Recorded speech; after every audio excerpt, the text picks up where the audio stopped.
Alright, let's dive into April 2032 at the top-tier National Valkaria School. The host gets right to it, asking the freshmen if they're ready. It's time for the class allocation exam, no warm-ups. The first test is a tradition here, a real combat challenge. Their mission, defeat a horde of live goblins. And the whole thing is being broadcast live for the citizens who fund the school. As the feed goes up, the chat is already buzzing about this year's talent. The freshmen look strong, proving the school's reputation is well-earned. The host lays it out plain and simple. These results will shape their entire futures. To get into the top classes, they have to go all out. Meanwhile, deep in the dungeon, the goblins are waiting, on edge. Suddenly, a flash of red hair. A kid smashes a goblin with his gauntlet. The live comments explode, speculating his relic grants him wind power and crazy speed. Elsewhere, a girl with long white hair cuts down a goblin. Zero effort. Viewers are already calling her a fan favorite.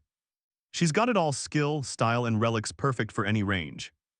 Then another fighter appears, this one wielding a ridiculously huge spear. She skewers a goblin in the blink of an eye. The crowd is stunned by her raw power, especially coming from someone so small. Honestly, you and I are watching a lineup of absolute monsters this year. One viewer even asks who to vote for, the cute one or the strong one. But others joke that since their taxes pay the tuition, they better choose wisely. Soon, the voting officially opens at the school. Here, strength is everything. The powerful are guaranteed wealth and fame. But just then, a loud scream cuts through the action. Viewers start laughing, wondering where that pathetic sound came from. The drone camera pans over and finds him, Hinata, our protagonist. He's charging a goblin, screaming his lungs out in a bright yellow and orange suit. The chat immediately roasts his tacky outfit, asking if that's his actual relic. The goblin just casually smacks Ahai with a hammer. Down he goes. I mean, can you blame them? The viewers are calling him a total disgrace. They can't believe he even got accepted into this legendary school. Ahai spots a tree branch, but as he picks it up, he gets zapped by electricity. Everyone watching is just confused. What even was that? A system notification pops up. His beginner's suit can't equip the branch. The goblin closes in and starts wailing on him again and again. A few minutes later, Ahai is just a beaten mess on the ground. Now the viewers are panicking, screaming for a medic to save the kid. But despite his injuries, Ahai struggles back to his feet, still trying to fight. The crowd can't figure out why he won't just give up. Finally, he rips off his suit, stands in his underwear, and hurls the branch. And that's when you and I realize it together. His trashy suit was his relic. His pathetic performance was broadcast across the entire nation. It was official. He was ranked dead last, starting his school life as a total joke. But then one day, a war that would engulf the world erupted. For years, the world teetered on the brink of total destruction, as most conventional weapons were useless. They were completely ineffective against the threat, leaving humanity to just wait in despair. When our main character Hinata was young, a massive dragon appeared overhead, gathering flames in its maw. It unleashed a torrent of fire straight in his direction, but in that exact moment, a glimmer of hope appeared in the form of something called a relic. See, relics are objects created when a person makes contact with materials from another world. They manifest a piece of that person's soul, and Hinata's father wielded a powerful shield-type relic. He used it to protect the citizens, becoming Hinata's absolute role model. But one day, while shielding them, his father yelled for him to grab Shizuku and run. He urged his son to grow strong enough to protect others, just as his shield began to melt. Under the dragon's fire, Hinata cried, trying to reach his dad, but then he stopped and turned around. He grabbed Shizuku and ran just like he was told, the feeling of being helpless that day. It left a permanent scar, motivating him to train tirelessly. His father's words burned into his heart. Now half a year has passed since he enrolled in the nation's top warrior training school. And recently, he started to realize a very harsh truth about his new life. In his classroom, a smug student named Takayuki, who wields a 2-star relic, sneers at him. He asks if it isn't about time for Hinata to just give up already. Then he orders him to hurry up and buy some yakisoba bread and milk for him. While Hinata sits on the floor, severely beaten, Takayuki just pours milk all over his head and laughs. Hinata can only clench his teeth in pure frustration, realizing that sometimes hard work isn't enough. And as he tries to stand, Takayuki slaps a piece of paper on his back. He warns him that he'll regret it if he dares to remove it before he gets back. The paper reads "Hero appears," and Hinata is forced to silently endure the humiliation. He walks to the canteen to get Takayuki's food, drawing stares and whispers. Students laugh at him, taunting him for shamelessly showing up in a so-called hero costume. Walking down the hall, he suddenly spots a familiar face from earlier. It's a white-haired girl who looks at him in surprise for a moment before walking past. Now pay attention here because their history runs deep. He knows her, that's Mine Shizuku. She's a childhood friend who also lost her father on that same horrible day. After that, they were inseparable, always supporting each other. But everything changed after they entered this school. Shizuku is now a top-tier honor student with an incredibly powerful relic. Meanwhile, Hinata is seen as a dropout with nothing more than a cosplay relic. He's just gotten used to the disdainful stares. A moment later, he returns to his room. He's got the bread, but he's immediately hit by a shoe right as he enters. Takayuki screams at him for taking too long, demanding to know if he forgot to hurry. A classmate with glasses tries to stand up for him, telling Takayuki off for throwing his shoe. But Takayuki just scoffs, telling the kid to go get it himself if he cares so much. Hinata looks around the room. This is Class E, filled with students who have weak relics. They have bleak prospects, a trash class that even the teachers pretend doesn't exist. Noticing Hinata's wandering gaze, Takayuki's face twists into a scowl. He activates his relic and slams a forceful punch right into Hinata's stomach. Hinata knows that using relics is normally forbidden outside of designated areas, but Takayuki and his crew, they couldn't care less about the school's rules. He raises his gauntlet-type relic with pride, asking if Hinata is trying to provoke him. He suggests that maybe, just maybe, he needs to be taught another lesson. And trust me, what happens next is wild. Hinata doubles over, the pain shooting through him as he remembers his place in Class E. Trust me, you're about to see how the weakest kid in the lowest class turns things around. For 6 straight months, it's been nothing but constant, brutal beatings like this. A nearby student warns Takayuki he's going too far, and that Hinata's bread is getting ruined. Takayuki barely glances over, kicking Hinata square in the back and knocking him to the floor. He just sneers that since Hinata bought it, he should repay him for the effort.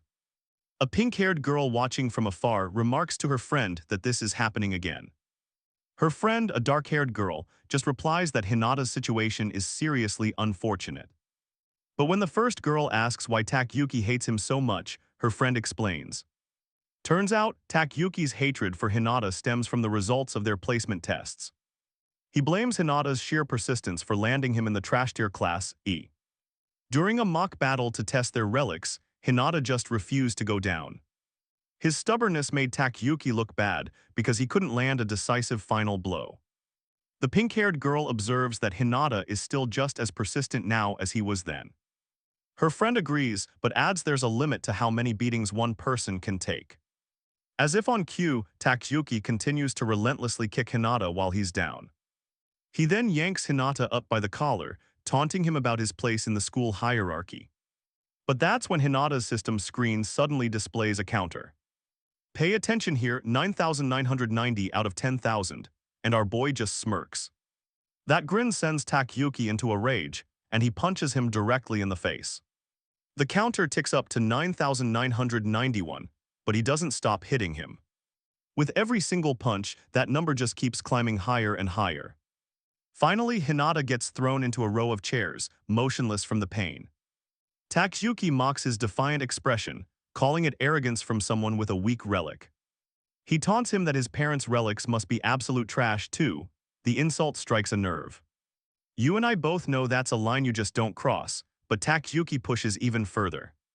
He implies he should meet Hinata's family to teach them a lesson, making Hinata clench his fists. Unable to watch any longer, the student with glasses finally calls out to him. He tells Takayuki that this has gone far enough. Takayuki immediately grabs him. He demands to know if he's actually defending Hinata. Trembling, the student denies it. He insists he doesn't care about trash like Hinata. Satisfied, Takayuki lets him go. But then he orders the kid to hit Hinata with a chair. Under Takayuki's intimidating glare, the terrified student reluctantly picks up the chair. With his eyes squeezed shut, he hits Hinata on the head. The counter hits 10,000. A condition has been met, and with that, Takayuki and his goons finally leave. Hinata stays on the ground, reflecting on how weak he is despite all his training. After more than 10 years of pushing himself, he still doubts if his hard work will pay off. Suddenly, a notification sound from his system cuts through the silence. And here it is, the moment we've all been waiting for, condition met for upgrade. The requirement, take 10,000 damage. He can now upgrade his beginner's suit to the indomitable suit. A slow smile spreads across his face. He realizes all that pain wasn't for nothing. He's going to keep trying until he succeeds because giving up just isn't in his nature. Hinata has long suspected his suit had a secret potential locked inside. A realization he came to about 6 months ago, right after the placement exam ended. Now he heads straight for the school's basement training portal with a new plan in mind. He knew that at this rate, he was facing expulsion for being too weak.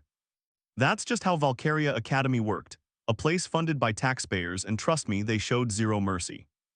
The academy didn't hesitate to kick out any student who couldn't prove their worth. Most of the students there, including Hinata, couldn't have succeeded without government help. For him, getting kicked out just wasn't an option. He had to stay. He also knew that sacred relics were supposed to get stronger the more you used them. The more they were used, the more their hidden powers would awaken. But his suit. He wondered if it even had a special ability at all. Without one, he was finished. But he pushed those doubts aside. This was the only shot he had. Entering the training ground, he was quickly exhausted, collapsing to the floor. Just then, a goblin approached. He knew this was real danger, so he forced himself up. He thought about fighting without the suit, but instantly dismissed the idea. He needed the suit itself to get stronger. That's when he remembered something. He'd been electrocuted once trying to use a tree branch, and it sparked a crazy idea. Watch what he does next. Hinata charged the goblin as it raised its hammer to crush him. He blocked. He threw his arms around the weapon, wrapping himself around it as tight as he could. The suit system blared a warning, cannot equip weapons, and sent a shock through his body. Despite the agony, he held on, refusing to let go. The goblin got electrocuted right along with him.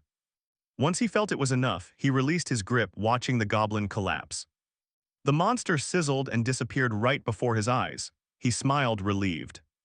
He crawled over to grab the goblin's crystal, thinking he barely survived that. Definitely not a strategy he should ever try again. He picked up the tiny magic stone. He was so disappointed, all that pain and risk for this little thing. But then the stone vanished right into his fingers, leaving him completely stunned. His suit system popped up, announcing it had absorbed the magic stone. The indomitable suit had responded, unlocking new features. And just like that, you and I just saw our boy's entire future change. From that day forward, for nearly half a year, Hinata's training was simple. He would deliberately take hits, feeding his suit's hunger for growth. Back in the present, standing in his dorm, Hinata activated his suit. The time had come. The system confirmed it. His beginner suit was finally ready for an upgrade. It could now become the indomitable suit. Curious, he checked the upgrade method. It said only the owner could use a voice command with the keyword update. Surprised, he didn't hesitate and shouted the command. The suit system lit up. Slowly, the armor began to transform all over his body. He looked in the mirror. The change was subtle but definitely noticeable. He'd never heard of this happening. A sacred relic that could actually change its appearance. He wondered what else was new. Did it have better performance? The system displayed the suit's updated stats. Strength 14, Endurance 18, Intelligence 0, and Physical Ability at 11. Both his skills and equipment aptitude slots were still completely empty. Hinata stared at the screen. He'd never seen a status window this detailed before. Curious, he asked the system for more info, and it revealed a new description. The indomitable suit grants powerful protection and a blessing of growth to its wearer. He wasn't totally sure what that meant, but he figured his defense must be way higher now. He checked the clock. The training portal was still open for a while longer. Time to go test out what this upgraded suit of his could really do. Shizuku takes down a goblin, slicing it clean in half with one effortless swing. But she just sighs. Trust me, these goblins are barely a warm-up for her. She hears footsteps and glances over, noticing Hinata entering the area. A classmate joins her, asking what's up before she notices Hinata too. She starts laughing, calling him that funny kid from the broadcast disaster. Annoyed, Shizuku grips her sword, and as she walks off, she gives the girl a piece of her mind. If she's that desperate for entertainment, she should drop out and become a performer. The girl asks if Shizuku is angry, but she just brushes her off. She mutters that she's just fed up with Hinata constantly raising her expectations. Only to let her down every single time. Her friend wonders why she dislikes him so much. Then she asks if his suit has always looked that different.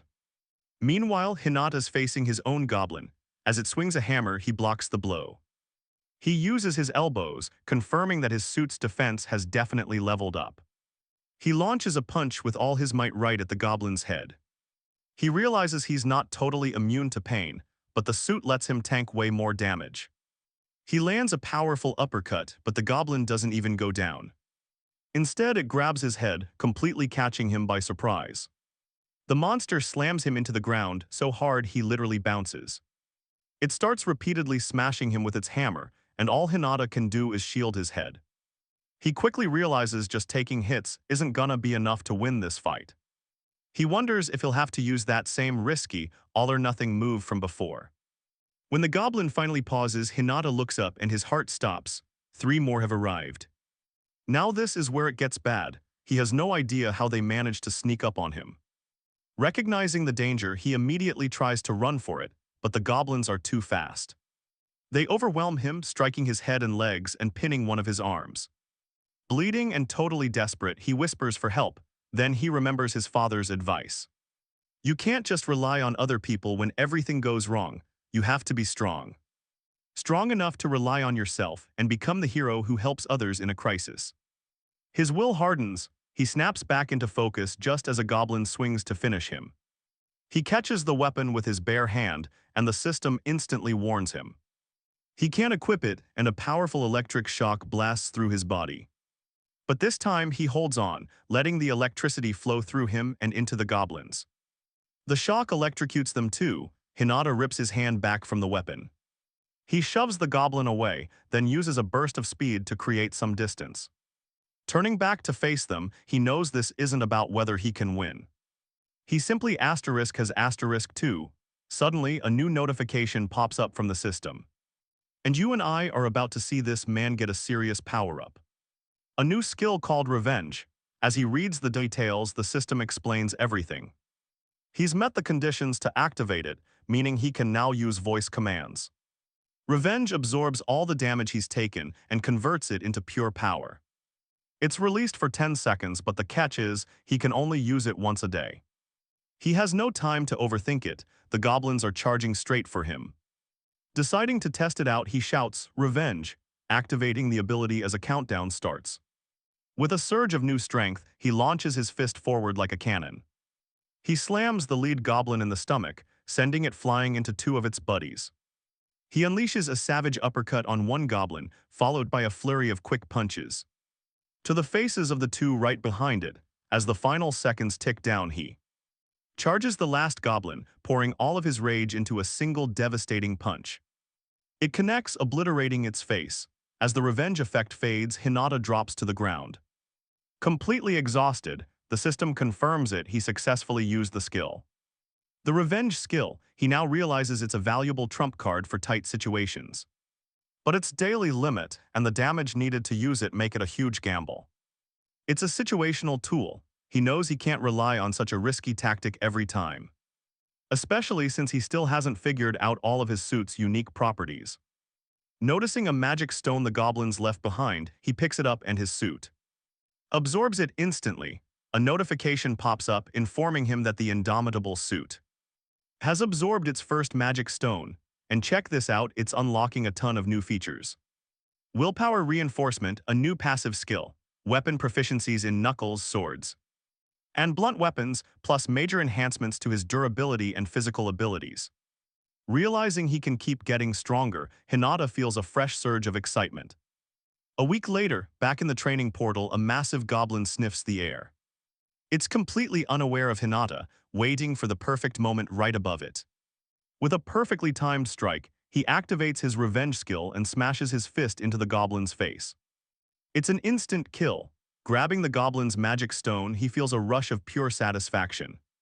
He finally defeated a hobgoblin. His suit immediately absorbs the stone. Another notification appears, confirming he's met the condition to defeat a hobgoblin. For the first time, granting him a huge upgrade. Nearby, he spots the creature's hammer. He picks up the massive weapon, relieved that this time he wasn't electrocuted. He can finally wield weapons. The system then displays his new rewards. Blunt weapon, sword, and knuckle proficiencies all hit level 1, along with impact resistance. Armor aptitude and an increase to durability by 4 with strength. And athletic ability both raised by 2. Hinata knows it was worth the struggle. And you can just feel it, right? Defeating that monster was totally worth the reward. He's fired up by the suit's new transformation capabilities, which are now accessible anytime. With the upgrade list unlocked, his relic has gone through some insane enhancements. This list shows all the conditions for strengthening the suit, and most of them involve hunting. Every time he meets a condition, a new power gets instantly engraved onto the suit. Curious, he taps on impact resistance to see the description. It's a defensive skill that reduces shock from enemy attacks. He then realizes that besides revenge, he has no other offensive skills, and revenge itself is just too challenging to use on a regular basis. He'll need more upgrades to get new attack methods, but he has no idea how to trigger them. He lies down.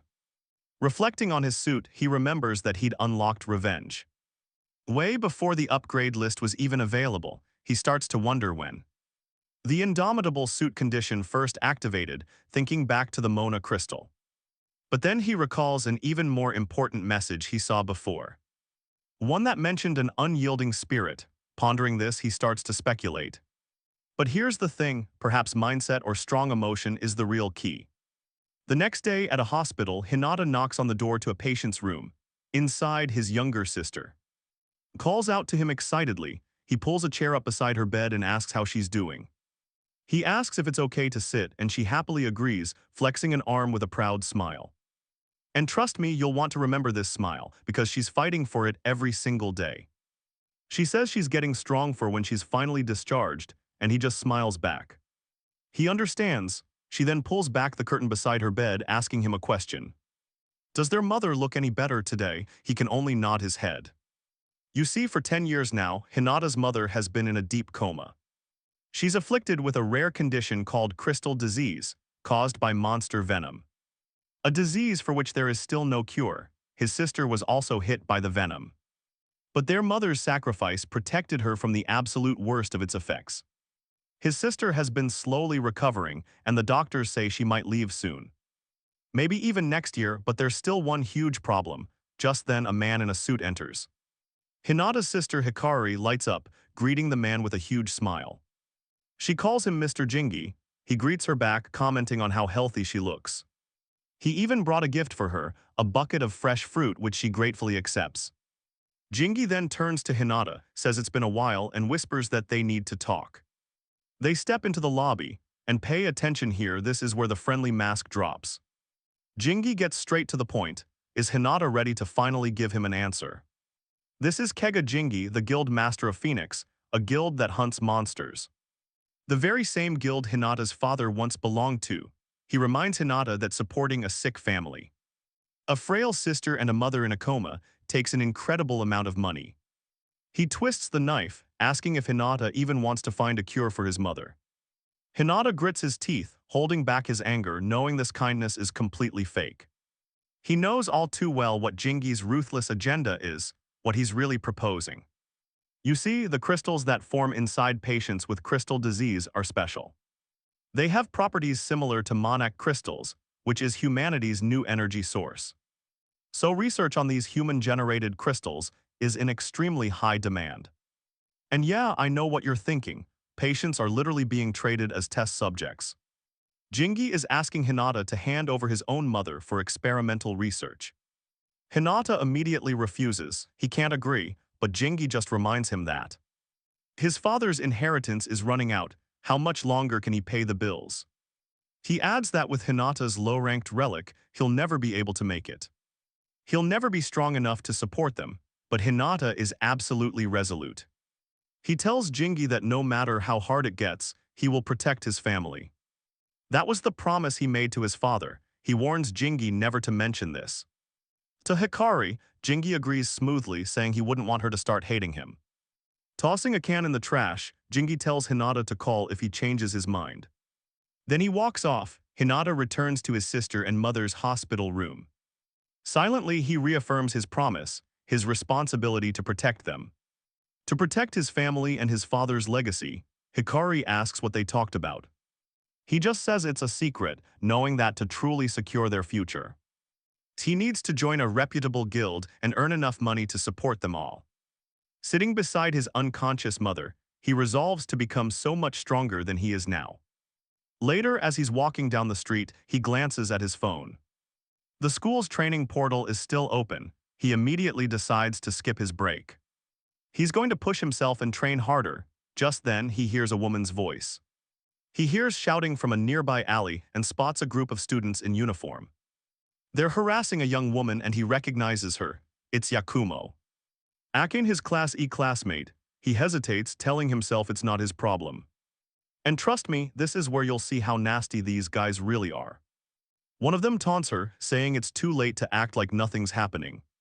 He sneers that their seniors are waiting, and a confused Akin asks what he means. The girl behind her scoffs, telling her to stop playing dumb. Did she really not know? Another guy chimes in, asking if she's never done this kind of thing before. She denies it, insisting she has no idea what they're talking about.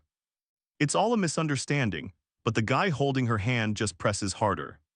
A misunderstanding, he says he's heard some pretty interesting things about her. He hints it would be a shame if those nasty rumors got out around school. She hesitates, he's got her trapped. The guy then tries to reassure her. Just hang out with them for a little while and they'll let her go. No big deal. Another goon laughs, suggesting she could even make a little money from this. He says a senior thinks she's his type and that she has a great body. Akin stays silent for a moment, then spits right in the guy's face. She flips him off defiantly. The girls behind her just laugh, calling her intense. Wiping his face, the guy explodes with rage, grabbing her by the collar. He screams at her to stop acting innocent and just come with them quietly. But Akin shoves him back, yelling that she didn't do any of the things they said. The thug lunges to grab her again, shouting that it doesn't matter anymore. But just as he's about to touch her, watch this.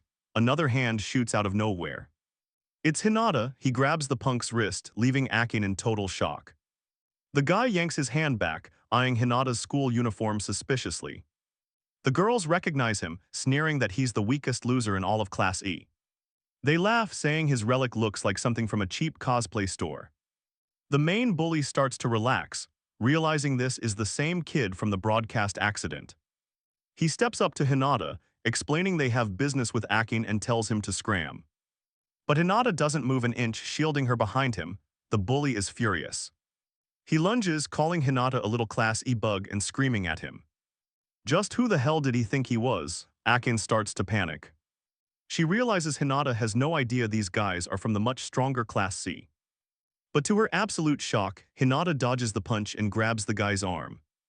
He pulls him down, slamming a brutal knee right into his stomach. And as the bully falls, Hinata drives a sharp elbow straight into his back. The guy screams in agony. Akin just stands there speechless. Okay, I know what you're thinking, that was epic. But Hinata isn't the only skilled fighter here. Meanwhile, at the Valkaria Academy Kickboxing Club, Shizuku is sparring with her trainer. She stands perfectly still until he throws a punch right at her. She deflects it instantly, then raises her foot with lightning speed. Her kick stops just a millimeter from his head, and he admits defeat. He compliments her incredible skill, and Shizuku bows in thanks. She expresses her own gratitude for the intense practice session. Her partner, Takahashi, replies that her martial arts are way beyond what he expected. He mentions hearing her sacred artifact is top tier, adding that she's remarkably diligent. Shizuku just replies there's always room to improve, explaining her only goal is mastering martial arts, since she has little else to be proud of. And this is where it all kicks off in the alley.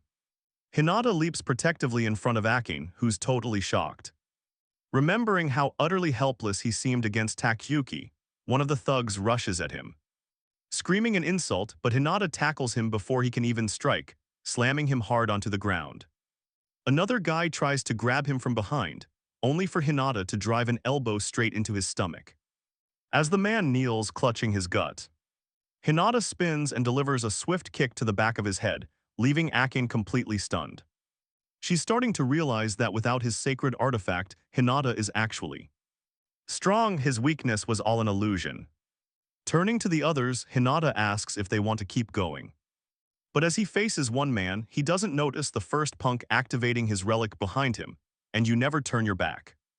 Annoyed by Hinata's confidence, the guy fires a shot. Fortunately, Hinata hears it just in time, blocking with his arms as the force throws him backward. He lands safely but stares at his unharmed hands, totally confused. The shooter is just as frustrated, wondering out loud if he somehow missed his mark. He's just as baffled as Hinata about how he blocked all that damage. Hearing the noise, passersby stop and look toward the alley. Worried by the sight of a relic in use, a few of them start calling the police to report the fight. One of the girls with the group screams at the guys to run, warning them they'd be in serious trouble if the cops caught them. Cursing in anger, the thugs finally flee, with one shouting a final threat at Hinata as he goes. Hinata just stays silent, staring at his hand. Akin runs over, asking if he's alright after taking that direct hit. He tells her he's fine, but okay, you and I both know something is very wrong with this picture. That shot did almost no damage to him, maybe it just hit a less vital area. As Hinata turns to leave, he tells Akin he's heading out. But she stops him, asking if he isn't the least bit curious why she was in that mess. He asks if she actually wants him to ask. She hesitates, then eventually replies, not really. He just shrugs, telling her everyone has things they'd rather not talk about, and continues on his way. Akin calls after him, asking why he helped her when she'd never done a single thing for him. Surprised, Hinata simply points to the bouquet of flowers she's holding, asking if she's visiting someone at the hospital, and suggests she should hurry before it gets too late. Stunned by his words, she watches him walk away. All this time, she'd thought of Hinata as pathetic for taking those beatings without fighting back, but maybe he might actually be a decent person. The next day, Hinata is walking quietly down the school hallway when someone taps him from behind. It's Akin. She greets him, thanking him for his help the day before. As she does, another girl asks what happened. Akin is about to explain as they reach Class C, but suddenly, a shot whizzes past Hinata's head, missing by an inch, and the sheer impact drags him to the floor. The thugs from yesterday appear, walking toward him with mocking smiles, claiming he's late. The man in the beanie sarcastically thanks him for yesterday, reminding him they all go to the same school. And trust me, round 2 is about to begin. She watched in pure shock, wondering how Hinata made these enemies. Ain screams at the thugs, telling them if they've got a problem, deal with her. But one of them just shoves her aside without a second thought. He says their business isn't with her, it's with Hinata. Yesterday they were interrupted, but here at school, they can do whatever they want.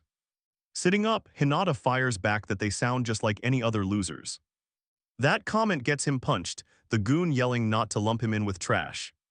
Furious, Hinata throws a kick, but a massive golden robotic hand appears. It blocks his attack and the guy smirks, revealing his sacred artifact. With this, Hinata is no match. He grabs his leg and yanks him into the air.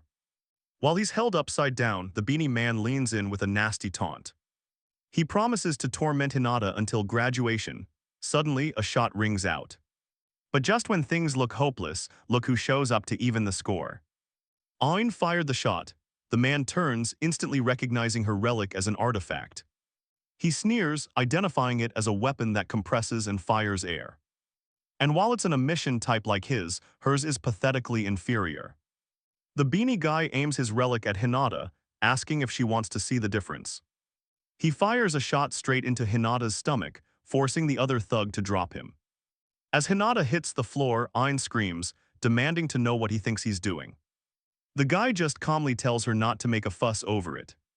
He only roughed Hinata up enough to make his point, as Ain argues back. Takayuki and the kid with glasses just happen to walk by and see everything. Meanwhile, Hinata pushes himself up, completely stunned that he feels no pain. Just like the day before, nothing, he starts to wonder what's going on. Could the growth be inside him, not just his suit? He rises to his feet. The bully mocks him, asking if maybe he went too easy on him. Okay, you and I have been waiting for this. Hinata activates his revenge skill and charges. The cap-wearing thug tries to block with that giant robotic hand. But Hinata remembers his status window, his brand new abilities flashing in his mind.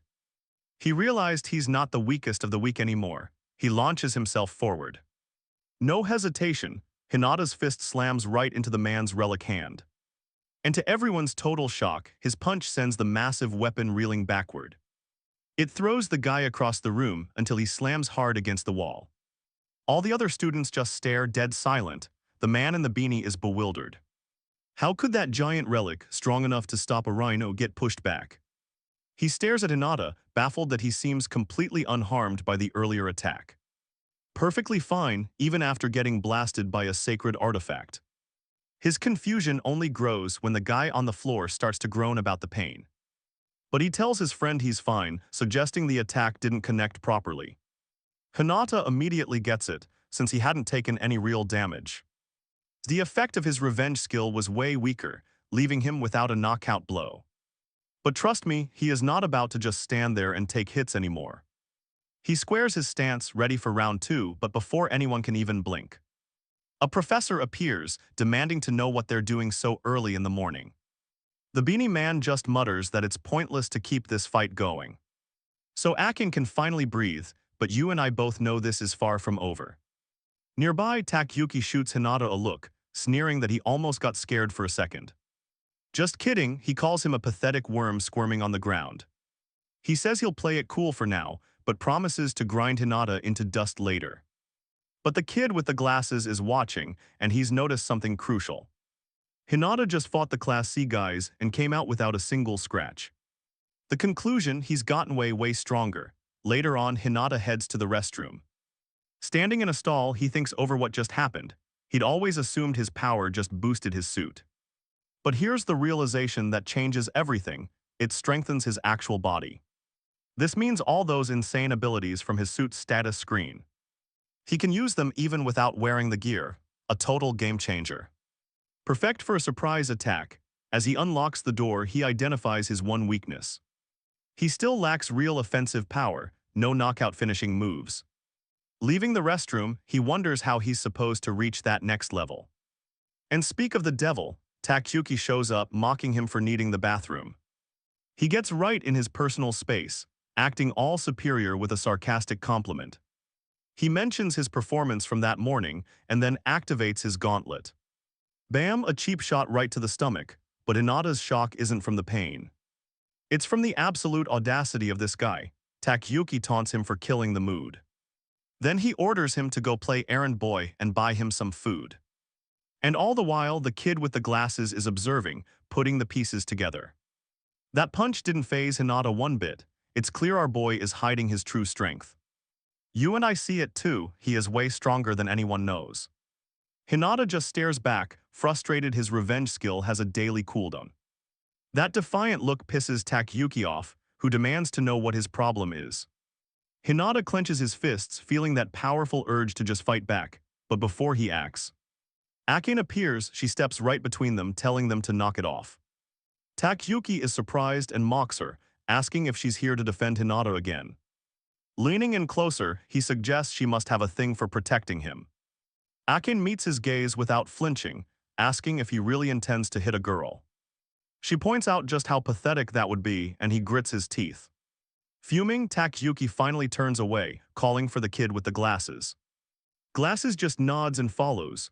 Once they're gone, Akin asks Hinata a question. She wants to know if he's alright, and he assures her that he is. But she makes it clear she's not taking his side. He has to deal with Takayuki himself.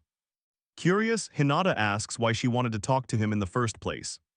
She explains Class C only targeted him because of her, and she wanted to apologize.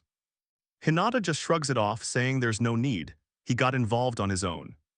She smiles softly at his answer, and a little later on a bridge we finally learn her story. She tells Hinata that her father used to fight monsters from another world. A hero on the front lines, but when she was young, a monster defeated him. He's been completely bedridden ever since, and their family's financial situation collapsed. Her mother started meeting all sorts of men just to support them. Eventually, she was bringing a different man home every single night, and then joined a cult. A shady cult that demanded money, even from Akin herself, even though she appreciated her. She couldn't accept the sacrifices her mother made to raise her. So she ran to the academy to escape. Let's just say her story only gets crazier from here. Akin wanted to be a great warrior like her father, earning her keep on the front lines. But she was stuck in Class E, her prospects not looking good. That's when the boys from Class C approached her, knowing her whole situation. They offered her cash asking if she needed a hand. She told them no. But they just kept pushing. Hinata asks why she's telling him all this. She says it wouldn't be fair to drag him into her mess without an explanation. With a small smile, she asks him to keep it secret. He smiles right back. She notes the Class C guys were suspiciously quiet today. They were probably planning to jump him during lunch. Hinata agrees it's likely. She tells him to watch his back, warning they'll cause trouble anywhere, even at school. He teases her back, telling her to be careful too, and she immediately fires back. She tells him not to lump her in with some cosplay character and starts to walk off. Then she turns, telling him to call her Akin from now on. Hinata just smiles. He silently agrees as she walks away. Meanwhile, in the hallway, Takayuki is fuming. He's pissed off they got interrupted right when things were getting good. His glasses-wearing friend agrees, adding that Hinata's ego is just gonna get bigger. Takayuki clenches his fist, thinking out loud about putting Hinata in his place.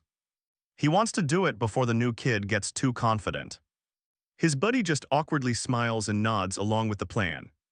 Takayuki suggests luring Hinata to the bathroom, where there are no witnesses. But then his friend spots something weird happening outside the window. It's their classmate Corey, Akin's friend, talking to those same thugs from Class C. The bespectacled student makes a quick excuse, apologizing to Takayuki. He lies that he forgot his wallet, telling Takayuki to go on ahead.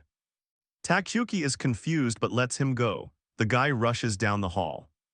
He creeps closer, thinking Corey must be arguing with the men. He assumes she's screaming at them to leave Akin alone, but what he hears next, total game changer. Corey is actually yelling at them for failing to follow through on her plan. The man in the beanie apologizes, reminding her he said to stop dragging this out. Corey snaps back, asking if they realize they're the ones who'll get chewed out by the seniors. She's been getting non-stop calls from them, and it's all their fault. One of the guys retorts that it's because she never showed up herself. Plus, they got interrupted yesterday, and Akin keeps turning down their offers. Confused, Corey asks if Akin really refused. She can't believe it. But the man just reminds her she was the one with all the intel. She was the one who said Akin was nearly sold to a bar before escaping to the academy.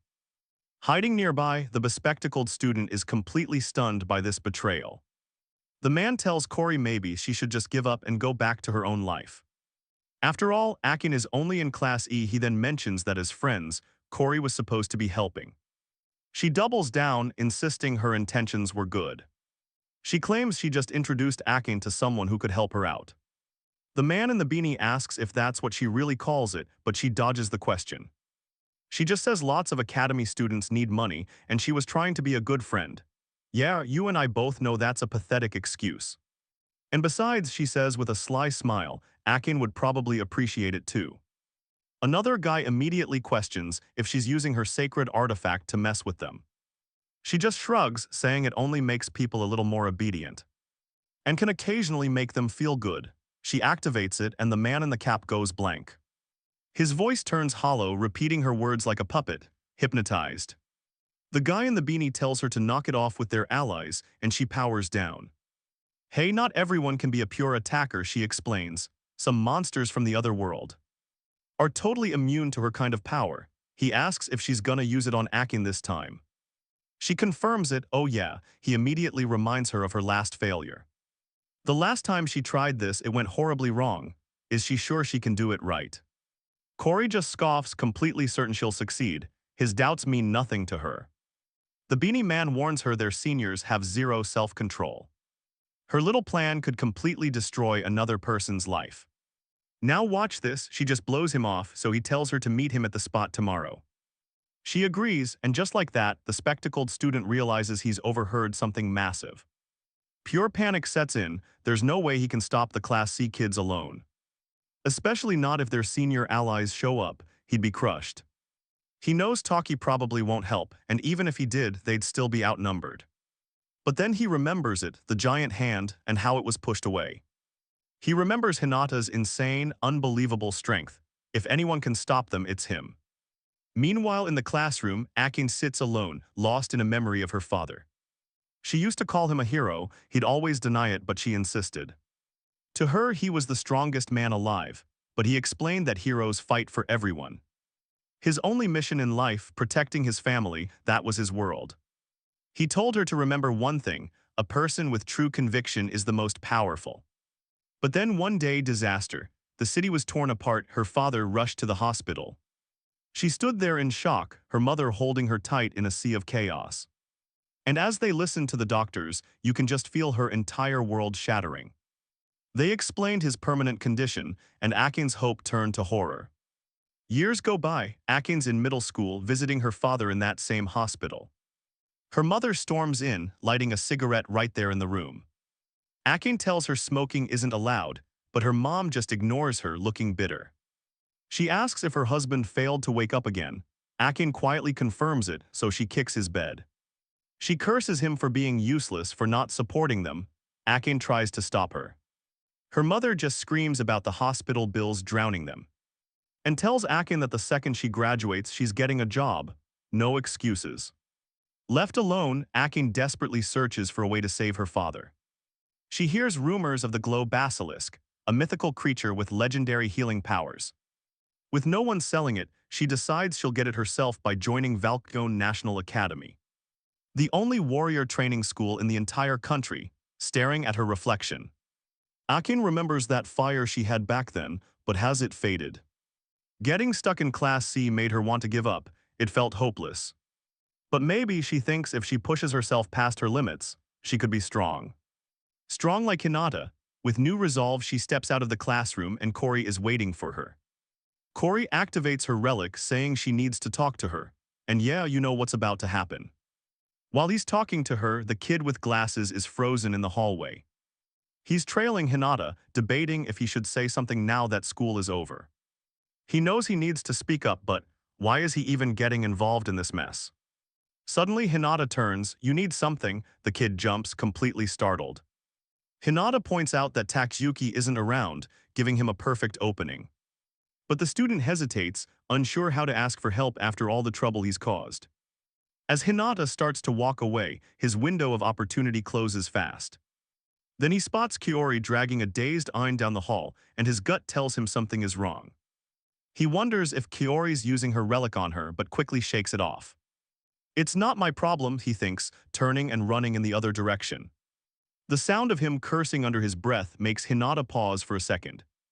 Pay attention, because this is where things take a seriously dark turn. Inside an abandoned building, Class C's delinquents have gathered with their senior, Sean. Sean turns to the guy in the beanie. "You sure everything is set for today?" The beanie wearer nervously confirms it, promising no screw-ups this time. Especially not now, he says, since they've got Cory on their side. Sean nods. With Cory involved, he agrees there shouldn't be any issues. The woman next to him remarks that he must trust them a lot. Sean just smirks. Thanks to some connections, their little operation has been making serious bank. Just then the door creaks open. Kiori walks in, holding onto Ain's arm. Sean reminds her she was supposed to use her artifact on Ain already. Kiori just explains that things didn't quite go according to her plan. The woman leans in, looking Ain over. "She seems a little young for this, don't you think?" But another guy, Isama, cuts in, saying she'll do just fine for their purposes. The woman then asks Sean if he plans on keeping Ain all to himself. He replies that while Ain is cute, she's too young for that. He'll just have his fun, then pass her along. With a face like hers, he laughs. She's going to be extremely popular with the rest of them. Cory turns to the almost catatonic Ain. "You said you needed money for your father, right?" In a hollow, lifeless voice, Ain agrees. "I needs the money." Sean just shakes his head, amazed at the power of Cory's artifact. Absolutely terrifying, Corey brushes it off with a sweet little smile, making Sean chuckle. Don't be so modest, he tells her, then his entire expression changes. He warns Corey she's picked up a tail, someone's hiding nearby, and that someone is Hagen. Hagen freezes, total panic. He claps a hand over his mouth, realizing he's been caught. He's terrified, he knows he's nowhere near strong enough to take on someone like Sean. He peeks out thinking about escape, but Corey spots him instantly. She casually tells Sean it's just Hagen, some weakling from her class. No big deal. Corey then turns to Hagen, telling him there's no need to run. Didn't you want to join us? Hagen, fighting through pure fear, tries to deny it, saying he wants no part of this. But Corey just activates her artifact, insisting that, yes, he absolutely does want to join. And under her influence, you can just see it, Hagen's expression goes completely blank. Like a puppet on a string, he agrees. Sean tells Corey to make him an accomplice, no loose ends. She nods, then orders Hagen to help Ayn take off her clothes. Without a shred of resistance, he starts to comply, his mind no longer his own. One of the other guys sets up a camera. We're ready to record, he says, trapped. Hagen starts to panic, realizing his body won't move an inch. His mind is racing, wondering why things always end up like this for him. He thinks about how he just stands by, always telling himself he has no other choice. But you and I know that's not like Hinata, who always pushes forward, and just like that, he appears. A powerful kick connects with Hagen's face, slamming him to the floor. The impact snaps him right out of Corey's mind control. She starts to panic at the sight of Hinata. Meanwhile, Akin, still under the artifact's spell, just sees Hinata's back. But that's enough. She begins to regain control, her vision clearing as she recognizes him. In a shaky voice, she asks if it's really him. Hinata just stands there protecting her. He glares daggers at the Class C students, and Corey demands to know why he's here. He doesn't say a word. Sean turns to her, asking who this guy even is. Corey explains that Hinata is just another Class C student, supposedly the weakest in their entire class. Now pay attention, because this is where it gets good. Sean raises an eyebrow, wondering what a weakling is doing here. Corey just shrugs, admitting she's curious about that herself. She activates her relic, asking if he wants to join their little party too, but Hinata asks one simple question. Weren't she and Akin supposed to be friends? Corey, caught off guard, asks what he means. He fires back, asking if she even knows about the trouble Akin's family is in. Corey claims she knows Akin better than anyone, which is why she introduced her to this job. She insists she was only trying to be considerate. What a lie. Hagen yells out in frustration, reminding her that Akin already said she wanted no part of this. But Corey just uses her holy relic to control Akin's response. Annoyed, she figures getting hit must have snapped Hagen out of her control. But she wonders why her relic's influence still isn't working on Hinata. Turning to Hagen, Hinata asks if he was about to ask him for something. He then taunts him, saying if it were Takayuki asking, Hagen would be a lot more willing. He adds that he'd be open to hearing him out, but the beanie man just laughs mockingly. He asks if Hinata really thinks he's some kind of hero. With a sneer, he remarks that while Hinata may have escaped twice, this time is going to be his last. Activating his relic, the beanie man launches a massive strike right at Hinata, who doesn't even flinch. He just raises an arm and blocks it, sending the attack flying straight up into the ceiling. And yup, that's the exact moment they realize they messed up. Corey looks stunned. Sean's expression is dead serious. The beanie man tries to play it cool, saying it was just a lucky shot. He claims Hinata accidentally blocked it, but Sean scoffs, telling him it was clearly more than luck. He asks Corey about Hinata's relic, and she replies that she always assumed it was useless. But Sean knows better. There's no such thing as a holy relic with no real abilities. That means Hinata has been hiding his true power this whole time. Corey cranks her relic's power to the max, but it still has zero effect on Hinata. She's totally confused. No matter how strong someone is, her relic should eventually work. But thanks to the mental resistance from his willpower boost, Hinata is completely unaffected. Suddenly, the cap-wearing man's giant hand relic materializes right above Hinata. But he spots it at the last second and leaps out of the way. The attack misses and the guy curses, frustrated that Hinata dodged his strike. Hinata then roars at them, demanding to know why they're misusing their relics like this. Relics are meant to protect people from monsters, not to hurt other humans. You and I both know he's right, but Sean just smirks, laughing along with the others. Let's watch the moment our idealist hero gets a brutal dose of reality. Sean gets serious, asking Hinata if he truly doesn't understand how the world really works. He explains that only a select few can get into the government-sanctioned guilds, and most people can't make a real living. He asks Hinata if he even gets how much effort it takes just to get a relic, saying it's foolish not to use it to make some cash. As Sean activates his own relic, Hinata furiously challenges him. Does making money justify preying on people working hard for their future? Sean's reply, ice cold. As long as he's not the one being sacrificed, he doesn't care. He adds that plenty of people share that view. And most would sell out a friend for money, calling it the smart move. Behind Hinata, Ain's eyes fill with tears, absolutely devastated by his words. Sean then calls working tirelessly, with no guarantee the choice of a complete fool. And that right there was the last straw. Hinata snaps and lunges at Sean. But the cap-wearing goon's giant hand relic blocks the punch easily. He mocks Hinata, saying it's too bad, while Sean shakes his head in disappointment. He claims he actually expected more from Hinata. Sean says the reason everyone treats him like prey is simple: he's weak. Furious, Hinata clenches his fists and just starts hammering the giant hand. He thinks of how people like Sean trample on the weak, never satisfied until they've exploited every last vulnerable person out there. With one final, rage-fueled strike, he punches the relic, seething at their arrogance. And then the system activates. Here's where it all changes, folks. It notifies him that his rage has triggered a forced upgrade. The relic flies back, slamming the cap-wearing man into a nearby tank. He lets out a scream of pain. Everyone just freezes, stunned by what they saw. Hinata demands to know if being weak is really such a crime.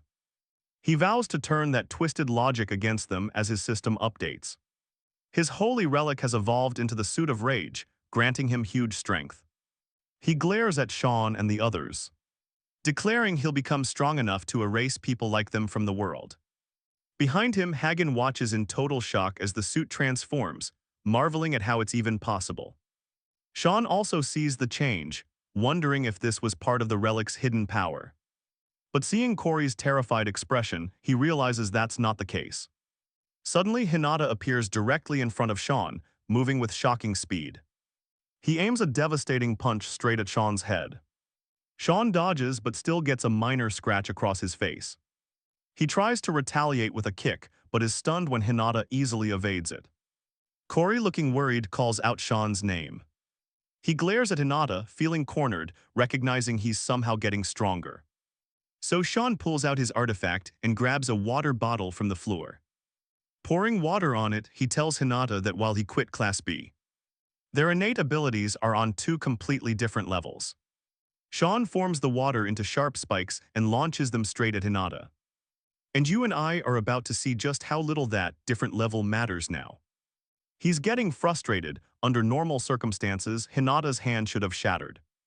He realizes Hinata's movements are getting sharper, faster. He's wondering what in the world is going on as he raises a finger. Then Sean just taunts him. You and I know that's a classic villain mistake. He commands the water on the floor to rise up, coiling around Hinata in a binding knot. Sean screams he should have watched out for someone with binding skills. Then just hammers him with water spikes, making Hinata cough up blood. He even mocks him, saying it feels like getting hit by a solid block of metal. Pouring more water on his artifact, Sean boasts that his holy relic is perfect for this.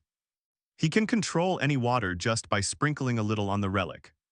He tells Hinata he picked the wrong opponent, then launches a massive attack. A huge water spike flies at him, but an airshot deflects it just in time. Don't blink because this is where everything changes. Sean turns, completely shocked. Ain is back on her feet. She coldly tells him and his crew they were absolute fools. To think they could control her forever, pathetic. Han, relieved, asks if he helped. Ain apologizes, explaining she wasn't even aware of what she was doing. Not even when she hit Han, a furious Corey tries taking back control. She raises her relic, but Ain is way faster, firing a clean airshot. It knocks the relic right out of Corey's hand. Ain demands to know why. Why did she betray her? Corey just sneers. For the money, she says. Okay, let that sink in. Ain's face twists with pure gut-wrenching betrayal. But Corey, unfazed, she even mocks Ain's reaction to the news. Calling her worthless trash, Corey laughs, loving every second of Ain's anguish. Ain grips her relic tightly, and that's when the beanie guy strikes her from behind. He taunts her for daring to rebel as a measly class E Hinata's still trapped. Ain is down on the floor, Sean just sneers it's over. He promises to properly brainwash them later, adding that if not for Corey, things would have been so much worse, but then trembling, Ain gets back up. She pushes herself to her feet and calls out to Sean, admitting her frustration. That she can't get revenge alone. Fighting through tears, she makes a declaration. With pure determination, she swears she'll work harder from now on, to become stronger. Filled with resolve, Ain lifts her relic, aims it at Sean and fires. The shot doesn't hurt him, but it disrupts his relic's control, freeing Hinata. Hinata's free, shocked and furious, Sean glares as Ain drops to her knees, drained. She looks at Hinata, can she rely on him just this one time? Hinata just smiles, nods, and tells her to leave it to him. Sean scoffs. He taunts Hinata, saying if he broke free once, he can just restrain him again. He tries to bind him with water again, but this time, Hinata activates his revenge skill.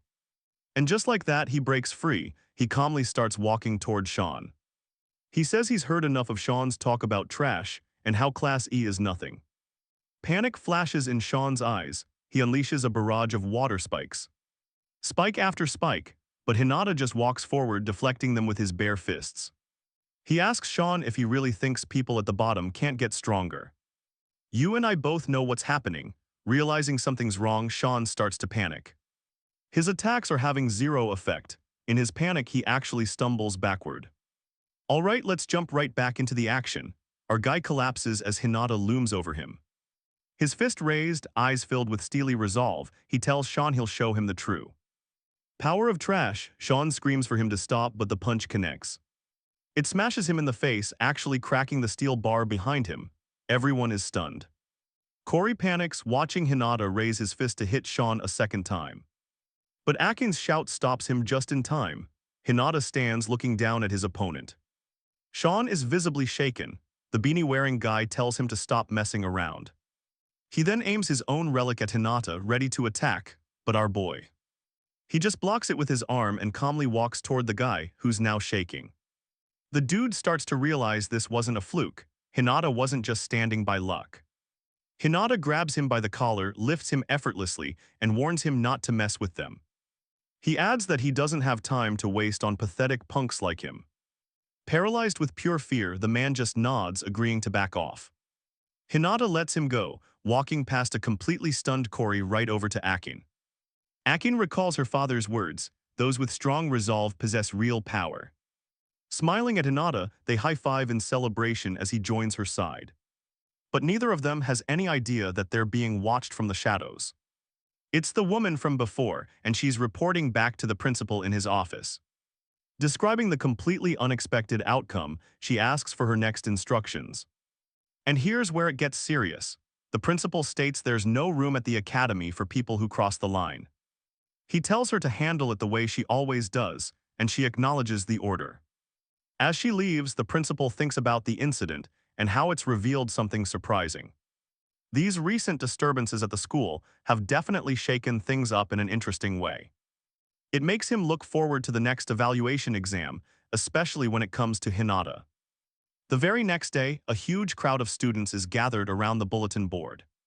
You and I can probably guess why. An official expulsion notice has been posted. It names Kaito, Sonosi, Damon, and Kiori Minima, all expelled from the academy. And they are permanently forbidden from ever setting foot on Valkaria Academy grounds again. Akin asks Hinata if he was the one who reported them, but he just shakes his head. He figures those four must have already been under surveillance for a while now. Especially since the three Class C guys had such notoriously bad reputations to begin with. Just then Takayuki approaches, asking what all the fuss is about. Hajin says nobody knows. Takayuki just dismisses the whole thing as lame and mentions that he's hungry. He invites Hajin to join him in the cafeteria. Hajin actually hesitates for a second. He casts a quick glance over at Hinata and Akin, but then turns and follows his friend. Replying with just a quiet okay, Hinata then suggests to Akin that she could just talk to Hajin. She says he probably has his own reasons for keeping his distance from them. Even when she thanked him yesterday, he just brushed it off completely. He said he hadn't done anything special and just walked off. Hinata nods, understanding. As he starts to walk away, a curious Akin asks where he's heading off to. He tells her he's just going to the store since it's about lunchtime, so she follows him. He's totally surprised, asking why she's coming along since she already brought her lunch. She just yells back at him, asking if there's a rule they can't eat together. Then she adds, and trust me, you're gonna love this, lonely people should unite. Completely caught off guard, Hinata just stammers in agreement, a huge smile on his face as they sit. Okay, let's jump right in. Akin looks at Hinata, totally surprised, and asks if his relic just got brand new traits, pointing out that they're supposed to develop existing ones. Hinata just fires back, wondering if maybe he just never noticed that power before. Akin suggests it was a dormant trait, so Wiki overlooked it until now, but Hinata shakes his head, explaining. He was too swamped to check the details yesterday, but when the rage suit unlocked, he saw the update list had refreshed, focusing on offensive abilities. He figures the new suit is patching his weak attack power. He even theorizes that strong emotions might trigger each update. But he's not sure what the next condition is. Still, he hopes that with every evolution, the suit will let him grow even stronger. Akin puts her lunch down, then stands up and seriously calls his name. With a look of pure determination, she asks if he'll let her train alongside him.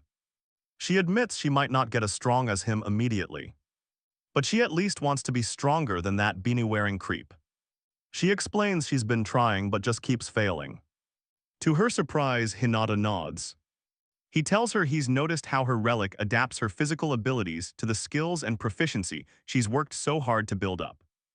The fact she only got minor injuries in the last fight, that's proof of her dedication. Akin's face turns red, and she stammers that she still has to try way harder, extending her hand. She smiles softly, thanking him for his help and promising to get even stronger. Hinata smiles back, shakes her hand, and agrees to train with her. Meanwhile, let's pan over here, because Shizuku is watching them from the hallway with a scowl. She mutters to herself about how the weaklings seem to be having fun, then turns to a blonde girl nearby. Shizuku asks if she's considered joining her team for the upcoming reevaluation exam, saying it would be a big help to have her. The blonde girl says no. Shizuku just nods, telling her to reach out if she changes her mind, since there's still plenty of time. She then walks off with 3 other students, leaving the blonde girl watching them go. She knows those 3 have a bad reputation for hanging out with the kids who just got expelled, and she gets the feeling Shizuku knows it too. It seems Shizuku only cares about how strong someone is, not their character. The blonde girl glances outside, seeing Hinata and Akin laughing over their lunch. She thinks about warning Shizuku, because running with a bad crowd can be risky. But she hesitates. All right, next day we're at the training grounds. Takashima Gonzo, the homeroom teacher for Class E, is shouting instructions, pushing the students to train their bodies. He explains there are tons of ways to develop a sacred artifact's powers. But as your physical skills get better, so does your relic. As they exercise, Gonzo reminds them that even though Class E is lagging behind, they've got a chance to prove their placement was a huge mistake and show everyone what they're made of. Hinata looks down at his body, already noticing small improvements. He's totally unaware that Takayuki is glaring daggers at him from behind. Later, back in the classroom, Gonzo announces that a reevaluation test is coming up soon, stressing that if they don't turn the tables in this exam, escaping Class E will be impossible. Impossible, he tells them not to give up just because their sacred artifacts have a low rank. And you and I know this is where it gets interesting. More than just relic performance will be judged, physical ability and strategy matter too. Donzo adds that this year, teamwork is the absolute key to passing. This immediately gets Takayuki and Han asking how teams are even formed. Donzo explains they can have up to 5 members, and it's on them to recruit. Anyone from any class is fair game. At this, Takayuki's frustration boils over. He furiously accuses Donzo of setting Class E up to fail. screaming that no one from the upper classes would ever team up with a bunch of losers. But Donzo calmly replies that recruiting teammates is part of the test itself. The academy needs to prepare them for guild life, where cooperation is everything. He reminds them that expectations for Class E are already rock bottom. If they want to rise up, they'll have to work for it. Takayuki just fumes, blaming his bad luck and shooting daggers at Hinata. In his mind, Hinata is the source of all his problems. Later at lunch, Akin asks Hinata his plans for the reevaluation test. He looks a little confused, so she clarifies she means finding teammates. The ideal setup would be 2 vanguards and 2 rear guards, and then he appears. Pay attention because here comes trouble. Takayuki scoffs, asking who would team up with the weakest guy. Akin asks him why he's even here, but Takayuki just spits back that she knows why. He grabs Hinata by the shirt, accusing him of getting way too cocky lately. He then demands that Hinata go buy him lunch right now. Hinata glares back furious, but Akin steps in, telling Takayuki to get his own lunch. Completely shocked, Takayuki can't believe what he just heard. He points out that she's been hanging out with Hinata a lot. But surely she wouldn't actually team up with him for the test. And here it is, the moment that changes everything. Akin says that's exactly her plan.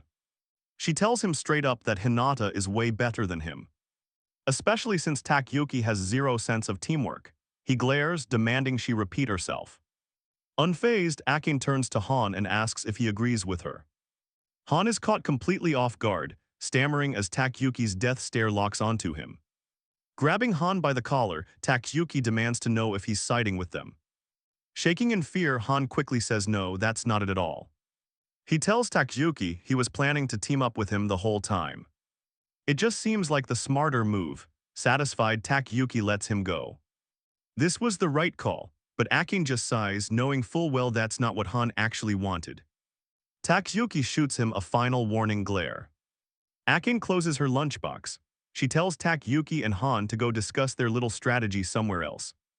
Because she doesn't have time for their nonsense. Standing up, she looks at Hinata. Time to go, he immediately agrees. A moment later, out in the hallway, Akin tells Hinata they can't count on Han. It'd be best if they found someone else to round out their team. Hinata hesitates. He asks if she really thinks he's strong enough. She just smiles. Trust me, that vote of confidence is exactly what our hero needed to hear.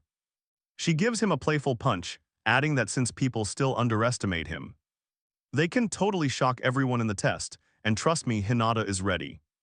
But they're being watched by the blonde girl from earlier, observing from a distance. She notices the change in his whole demeanor, thinking with a smile that he might actually be interesting. Meanwhile, back in the classroom, Takayuki is absolutely losing his mind. He kicks a chair clean over, muttering angrily about Hinata's sudden arrogance. Hagen tries to calm him down, and Takayuki finally gets a grip on himself. He turns to Hagen, suddenly dead serious, and asks if there have been injuries or even deaths in past tests. Looking a bit wary, Hagen confirms that it has happened. Now here's the look you need to see. A smirk curls across Takayuki's lips.